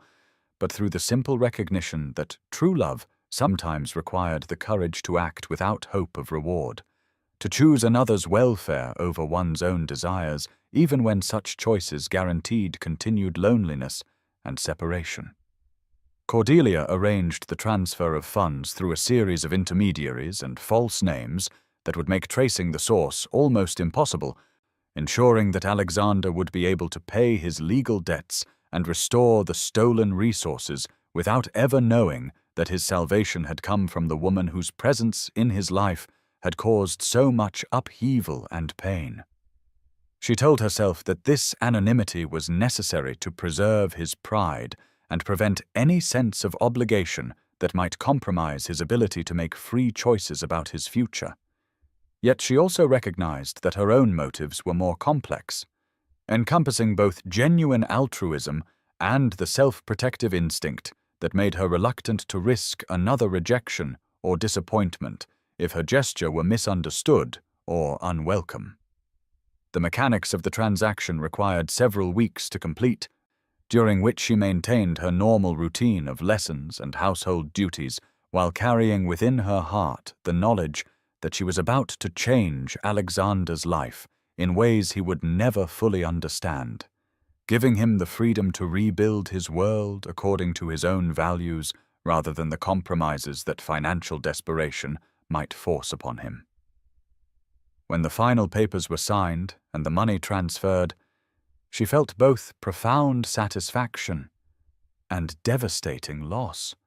knowing that she had done everything within her power to ensure his happiness, while simultaneously accepting that her own future lay along a different path that might never again intersect with his. Yet even as she resigned herself to permanent separation, fate was already setting in motion the series of discoveries and revelations that would challenge her assumptions about the finality of their parting, and Alexander's understanding of her true character and the depth of her continuing devotion to his welfare above her own happiness. The discovery of Cordelia's anonymous generosity came about through the sort of accident that seemed too convenient for fiction, yet occurred with startling frequency in real life when careful plans were undone by overlooked details and hidden connections that revealed themselves only after it was too late to maintain the secrecy that had been so carefully constructed. Alexander's London banker, a discreet gentleman who had served the Ravenshollow family for 3 generations, let slip during a routine meeting a comment about the unusual nature of the recent transaction that had saved the estate from bankruptcy, mentioning in passing that the funds had come through intermediaries connected to a Scottish law firm that specialized in managing the affairs of governess and companions, seeking to provide anonymous assistance to worthy causes.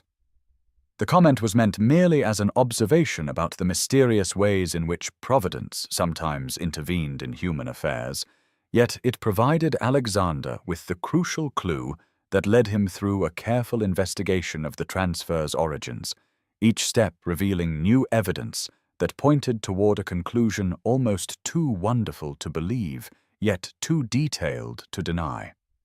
When he finally confronted the Scottish solicitor who had managed the transaction, the man's professional discretion crumbled before Alexander's obvious distress and his passionate arguments about the importance of knowing his benefactor's identity, revealing at last that the money had come from a governess in the Highlands, whose previous employer had left her a modest inheritance which she had chosen to use in this extraordinary gesture of anonymous charity. The revelation struck Alexander with the force of a physical blow,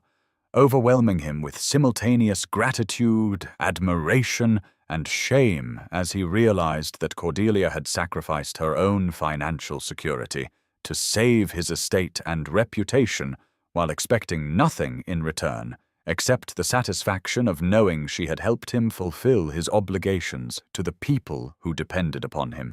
The magnitude of her generosity and the selflessness of her motives forced him to confront the depth of his own feelings and the hollow meaninglessness of the careful rebuilding he had undertaken while believing himself permanently separated from the only person whose opinion and welfare truly mattered to him. Within hours of learning the truth, he was preparing for the journey to Scotland, abandoning the cautious approaches and gradual progress that had characterized his recent efforts in favor of the sort of immediate, decisive action that love demanded when faced with such overwhelming evidence of devotion and sacrifice.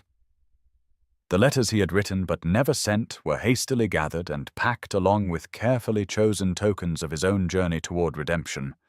Yet he travelled north with the terrifying knowledge that Cordelia's gesture might represent not an invitation for reunion, but rather a final gift intended to free her from any sense of obligation or connection to his future happiness and success. The journey to Scotland had provided Alexander with ample time to rehearse the words he hoped to speak when he finally found Cordelia. Yet when he stood at last before the modest stone cottage that served as the MacLeod family's governess quarters, watching her emerge from the kitchen garden with an armful of late autumn vegetables, he discovered that all his careful preparation was utterly inadequate for the reality of seeing her again after months of separation and uncertainty. She looked up from her task of gathering root vegetables for the evening meal and froze at the sight of him standing by the garden gate, her face cycling through expressions of surprise, wariness, and something that might have been hope, before settling into the composed mask she had perfected during their years of enforced separation. Alexander himself felt the familiar rush of emotion that her presence always provoked. Yet it was tempered now by the deeper understanding that had emerged from months of honest self-examination and the humbling recognition of how completely he had misunderstood both her character and the true nature of love itself. "Miss Ashworth," he said formally, removing his hat and offering the sort of respectful bow that acknowledged both her position and his awareness that he had forfeited any claim to familiarity through the circumstances that had divided them. "I hope you will forgive this unexpected intrusion, but I have travelled from Northumberland because I recently learned of a kindness shown to my family that demands both acknowledgement and, if you will permit it, a conversation that has been far too long delayed." Her response was equally careful, years of experience having taught her to guard against the sort of emotional vulnerability that had once led to such devastating disappointment. "Your Grace," she replied with a slight curtsy that maintained proper distance while revealing nothing of her inner turmoil, "you are welcome at MacLeod House as any gentleman traveller would be, though I confess myself puzzled by any supposed connection between your family's affairs and my own humble circumstances." The dance of formal politeness continued for several minutes, each testing the other's intentions while avoiding direct acknowledgement of the emotional undercurrents that made every word fraught with multiple meanings and dangerous possibilities. Yet gradually, as they walked together along the path that led toward the loch, where autumn mist rose like spirits from the dark water, their conversation began to shed the protective layers of convention that had initially governed their exchange. "I know what you did," Alexander said at last, his voice rough with emotions too complex for easy expression. "I know that you received an inheritance from Lady Worthington and chose to use it to save my estate from bankruptcy, expecting nothing in return except the knowledge that you had prevented my tenants from suffering for my poor judgment and others' greed. The revelation hung between them like a bridge that could either connect or divide, depending upon how she chose to respond to this exposure of her most private act of generosity. I know also that this gesture represents far more than mere charity, that it required you to sacrifice your own security and independence for the welfare of people you have never met simply because their happiness mattered to someone who once mattered to you." Cordelia stopped walking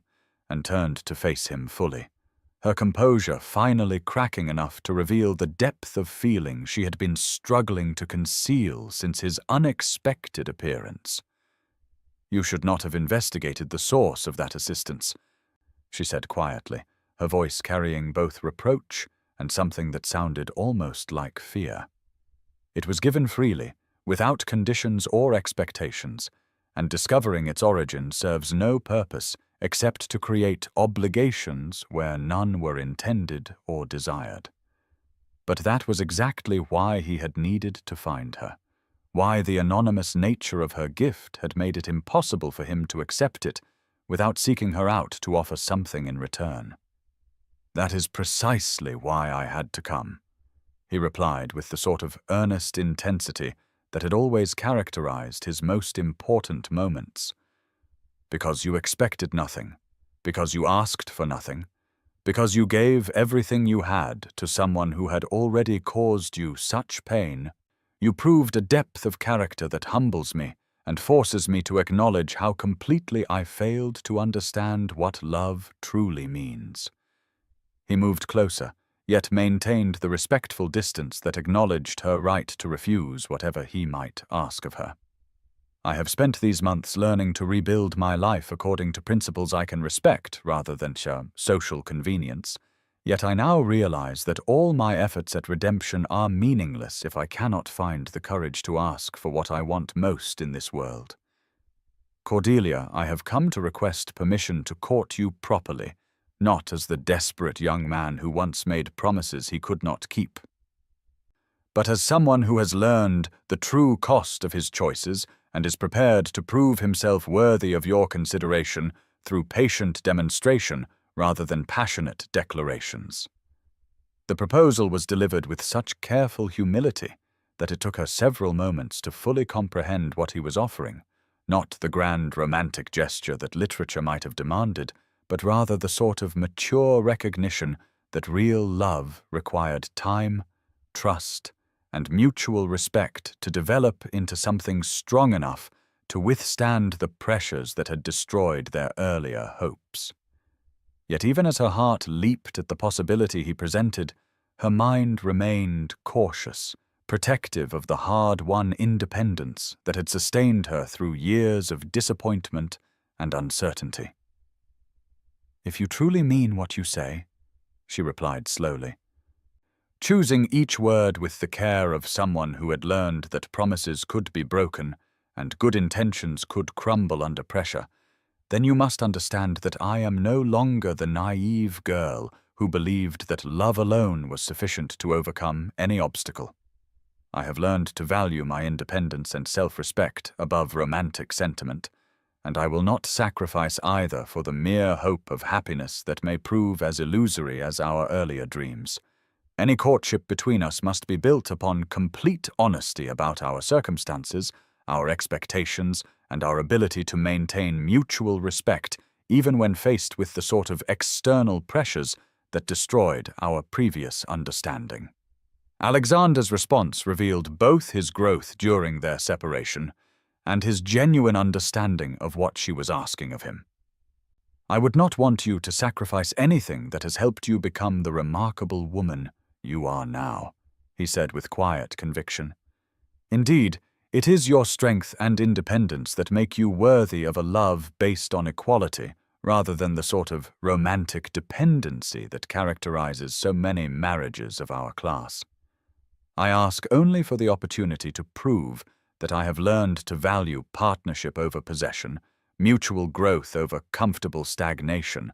and the sort of honest communication that prevents misunderstandings from destroying what we hope to build together."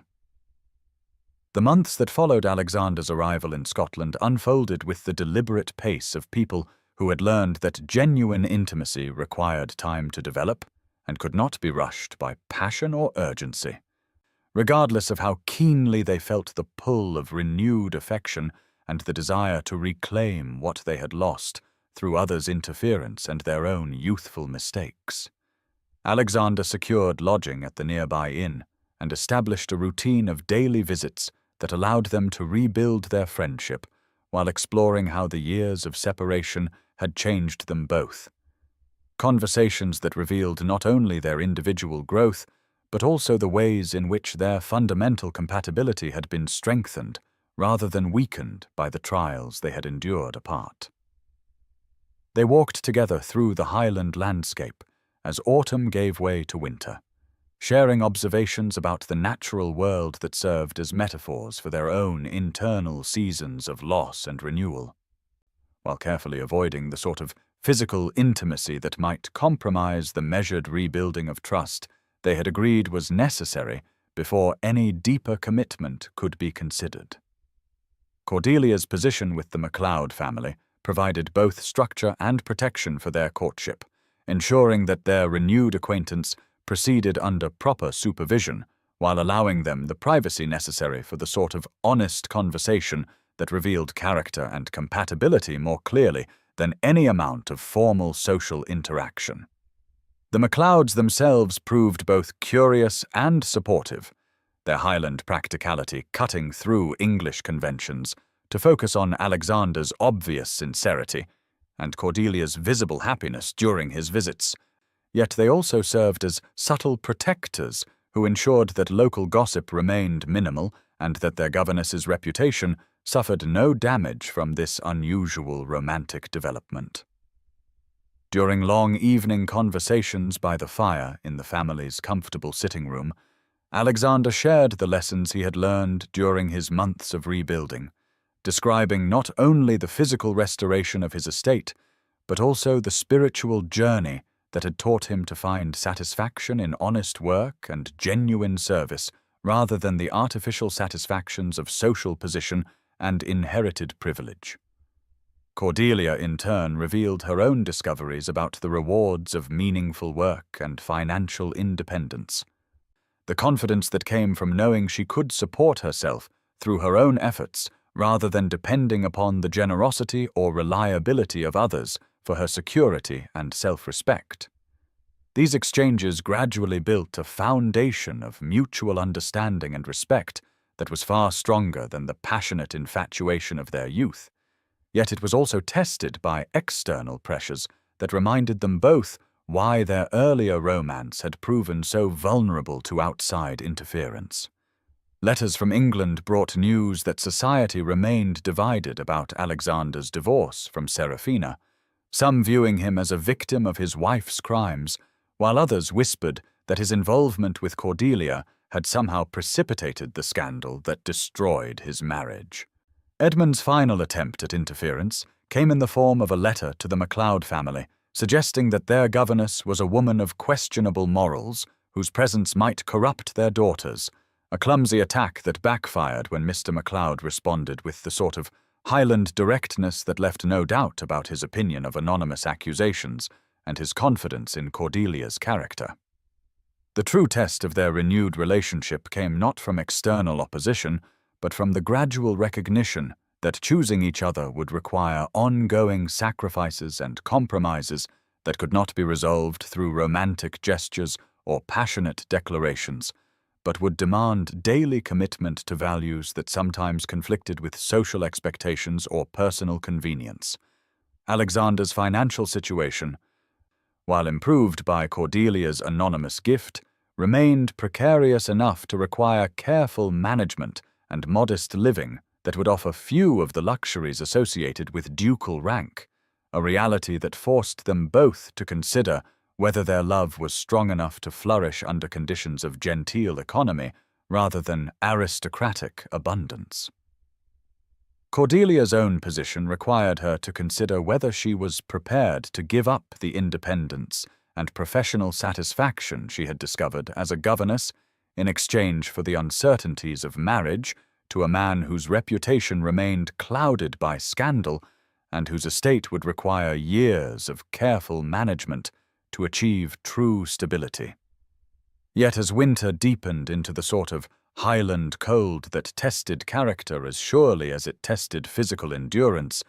they found that their conversations increasingly turned to shared dreams and practical plans that assumed a future together. Discussions of educational philosophies that might guide the raising of children, agricultural innovations that could benefit tenant farmers, and social reforms that might gradually change the conditions that had made their own trials possible. These were not the romantic fantasies of youth, but the mature considerations of adults who understood that lasting happiness required compatibility of values and goals rather than mere emotional attraction, yet they also revealed a deepening intimacy that made their eventual decision seem both inevitable and carefully reasoned. When Alexander finally asked her formally to marry him, it was not with the desperate urgency of their youth, but with the calm certainty of someone who had tested his feelings through months of daily interaction and found them strengthened rather than diminished by close examination. Her acceptance came with equal deliberation, the response of a woman who had learned to trust her judgment about character and compatibility rather than being swept away by romantic sentiment. Yet it was also accompanied by the sort of quiet joy that acknowledged how rare and precious it was to find someone whose love had survived the trials that destroyed lesser attachments. They married in the small Highland church where Cordelia had found spiritual solace during her months of exile, surrounded by the MacLeod family and a few carefully chosen friends who valued their character above society's opinion. Beginning their new life together with the sort of humble ceremony that emphasized commitment over display and substance over appearance, prepared to face whatever challenges awaited them with the strength that came from knowing they had chosen each other not from desperation or convenience, but from the deepest mutual respect and affection that could sustain a lifetime of shared joys and sorrows. The morning of their wedding dawned with the sort of crystalline Highland clarity that seemed to bless their union with nature's own approval, pale sunlight streaming through frost-covered windows to illuminate the simple preparations that reflected their transformed understanding of what truly mattered in marking life's most significant moments. Cordelia stood before the small mirror in her modest chamber at MacLeod House, arranging the final details of her appearance with hands that trembled slightly, not from nervousness, but from the profound recognition that this day represented not just the fulfillment of long-deferred hopes, but the beginning of a partnership built upon foundations far stronger than those that had supported their youthful dreams. The dress she wore was her own creation, fashioned during the long winter evenings from fabric she had purchased with her governess wages, every stitch representing hours of careful work that had given her time to contemplate the gravity of the commitment she was making, and the joy of finally being able to make it freely, without the shadows of deception or external pressure that had haunted their earlier attempts at happiness. The gown's simplicity was itself a statement of values, its clean lines and modest decoration speaking to a beauty that came from within rather than from costly ornament, while its deep blue color echoed the sapphires in the ring that Alexander had retrieved from his family's jeweler and carried with him to Scotland as a symbol of promises kept despite years of separation and trial. Mrs. MacLeod bustled about the room with the sort of Highland efficiency that masked deep emotional investment, adjusting lace and smoothing fabric while offering advice about marriage that drew upon decades of her own experience, building a life partnership that had weathered the storms that tested Highland families with particular severity. "Aye, lass," she said with the gentle wisdom that had made her both employer and friend during Cordelia's months of service, "a marriage is like a Highland winter, beautiful but demanding, requiring both partners to tend the fire that keeps them warm through the hardest seasons, and never taking for granted that love alone will be sufficient when the winds of change threaten to extinguish what they have built together." These words carried special meaning for Cordelia, who had learned through painful experience that love required not only emotional commitment, but practical wisdom, daily choice, and the sort of mature understanding that could distinguish between romantic fantasy and the deeper satisfactions of genuine partnership built upon mutual respect and shared purpose. Meanwhile, Alexander stood in the inn's modest parlour, receiving similar counsel from Mr. MacLeod, whose Highland directness had cut through English conventions to focus on the essential truths that governed successful marriages, regardless of social rank or financial circumstances. The older man had taken Alexander's measure during the months of careful courtship, and found him worthy not through aristocratic privilege, but through demonstrated character, the sort of patient consistency that proved itself through daily action rather than grand gesture. "You have shown yourself to be a man of honor during these months of waiting," MacLeod said with the gravity that Highland tradition brought to such moments, "treating our lass with the respect she deserves, and proving that you understand the difference between wanting and loving, between desire and commitment. But marriage will test you in ways that courtship cannot. requiring you to choose your wife's welfare over your own convenience, not just in moments of crisis, but in the 1,000 small decisions that shape daily life together. Alexander listened with the sort of focused attention that had become his habit during the months of rebuilding, recognizing in these words the wisdom that came from a lifetime of choosing partnership over individual desire, commitment over convenience, and the long view over immediate satisfaction. The sapphire ring rested in his pocket like a tangible reminder of promises broken and restored, its familiar weight carrying the accumulated significance of generations of Ravenshollow marriages, while also representing his determination to create something new and better from the fragments of what had been lost. When the time came to leave for the church, he felt not the nervous excitement of youth, but the settled confidence of maturity, the calm certainty that came from knowing he was making a choice that had been tested by time, trial, and careful consideration rather than swept along by passion or circumstance beyond his control. The small party that gathered in the ancient stone church represented not the fashionable crowd that might have attended a London wedding, but rather the sort of witnesses whose presence mattered because they valued character over convention, substance over spectacle. Lady Thornbury had made the journey from England despite her advancing years, her presence serving as both blessing and bridge between Cordelia's past and future, while several of Alexander's tenants had travelled from Northumberland to show their respect for the man who had worked alongside them to rebuild what others had destroyed. The MacLeod family filled an entire pew, their Highland pride evident in their careful dress and solemn attention to the ceremony that would claim their beloved governess, while also celebrating the love that had brought such obvious happiness to someone they had come to regard as family rather than mere employee. The ceremony itself proceeded with the sort of quiet dignity that reflected their shared understanding that true significance lay not in elaborate display, but in the sincere exchange of promises that would govern their future together, each word carefully chosen and deeply meant, rather than merely recited from traditional forms that might lack personal meaning. When Alexander placed his mother's sapphire ring upon Cordelia's finger, the gesture carried the weight of family history while also marking the beginning of something entirely new, a marriage that would honor the past while refusing to be constrained by its limitations or failures. "I give you this ring," he said with voice steady, despite the emotion that threatened to overwhelm him, not as a symbol of possession, but as a token of partnership, a reminder that we choose each other not from necessity but from love, not from desperation but from hope, not from weakness but from the strength we have found in learning to stand apart before choosing to stand together. Cordelia's response carried equal weight and careful thought, her words reflecting the journey that had brought them to this moment of renewed commitment. "I accept this ring and offer my own promise in return,"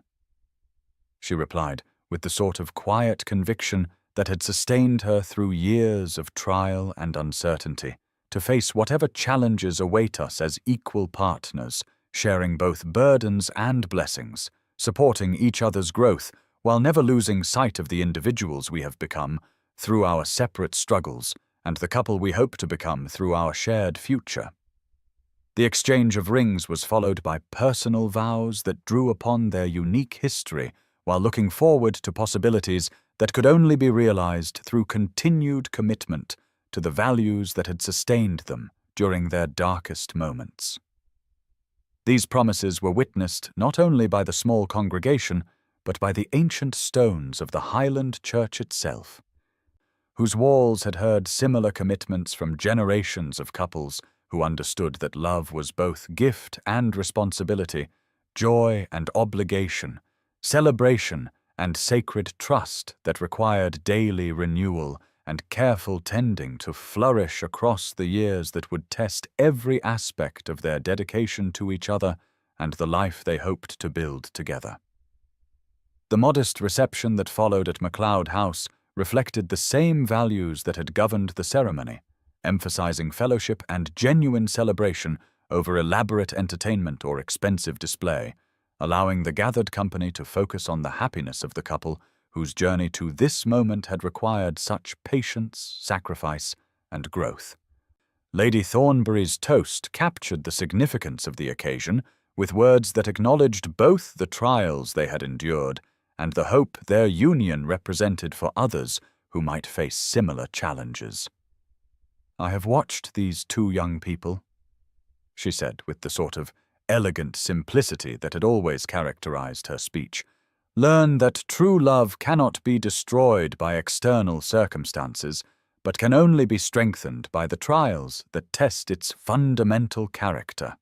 And I believe their marriage will serve as an example to others that some promises are indeed worth waiting for, some love worth any sacrifice, and some happiness worth the price of patience and faith." Her words were echoed by Mr. MacLeod's Highland blessing, which drew upon ancient traditions while acknowledging the modern realities that would shape their future together. "May your love be like the Highland mountains," he intoned with ceremonial gravity, "strong enough to weather any storm, beautiful enough to inspire wonder in all who behold it, and enduring enough to stand as a landmark for generations who will follow in your footsteps and draw courage from your example." As the afternoon faded into evening and the last guests departed with wishes for happiness and promises to visit the couple at their Northumberland estate, Alexander and Cordelia found themselves alone together for the first time as husband and wife, standing hand in hand before the fire that Mrs. MacLeod had built up to ward off the Highland chill that always seemed to intensify once darkness fell. The silence between them was comfortable rather than awkward, filled with the sort of peaceful contentment that came from knowing they had finally reached the destination toward which they had been traveling for so many years through such difficult terrain. Tomorrow they would begin the journey back to England and the work of building their life together at Ravenshollow. But tonight belonged to quiet reflection on the path that had brought them to this moment of fulfillment, and the gratitude they felt for the lessons learned through trials that had seemed at the time like nothing more than obstacles to their happiness. The firelight played across their joined hands, illuminating the sapphire ring that now symbolized not just family tradition, but personal triumph, the victory of patient love over hasty passion,